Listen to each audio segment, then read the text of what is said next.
뉴스가 음악을 만났을 때 김학준 기자와 함께합니다. 자, 김 기자, 오늘 구급대원과 관련된 이야기 준비했다고요? 어떤 소식인가요? 네, 생명을 책임지고 있는 구급대원 순환이 계속되고 있습니다. 이들을 향한 무차별적인 욕설은 물론이고요. 폭행 사건, 사고 또한 끊이지 않고 있는데요. 네. 긴급 현장 최일선에서 최선을 다하고 있는 구급대원들에게 어떤 일이 일어나고 있는지 실태를 확인해봤습니다. 영상 보고 오시죠.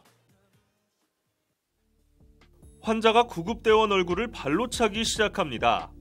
뒤이어 이를 말리는 다른 대원의 뺨도 수차례 때립니다. 달리는 구급차 안. 뒤척이던 환자가 갑작스레 구급대원을 주먹으로 내려칩니다.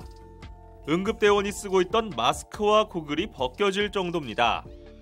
폭행을 한 이 남성은 결국 징역 6개월에 처해졌습니다. 이런 일은 지역에서도 빈번합니다. 신고를 받고 신림역으로 출동한 구급대원은 주치자에게 욕설과 폭행을 당했습니다.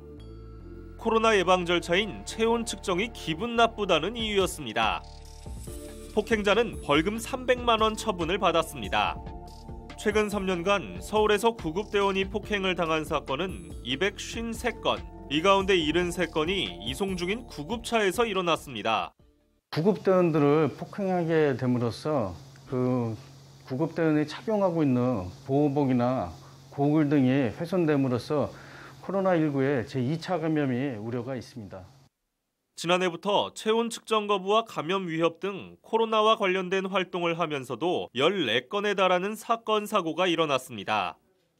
이런 실태, 자칫 소방행정 서비스가 위축되는 결과로 이어질 수 있습니다. 시민들의 폭행으로 인해서 정신적으로 외상후 스트레스 장애에 시달리기도 하고요. 육체적으로 다치는 사례도 종종 발생되고 있기 때문에 시민들이 올바른 구급 서비스를 받기 위해서는 구급대원을 보호하는 것도 상당히 중요합니다. 소방기본법은 출동한 소방관에게 폭행이나 협박으로 구급활동을 방해하면 5년 이하 징역 또는 5천만 원 이하의 벌금을 부과하도록 규정하고 있습니다. 소방당국은 무관용 원칙으로 엄정 대응하겠다고 밝혔지만 상황은 그대로입니다.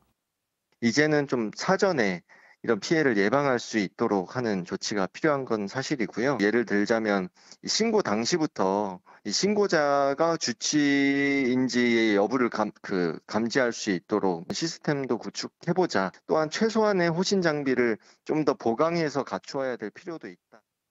서울소방재난본부는 2018년부터 광역수사대를 신설해 안전 강화에 나섰으며 소방청은 대법원 양형위원회에 처벌 수준을 높여달라고 전한 것으로 알려졌습니다.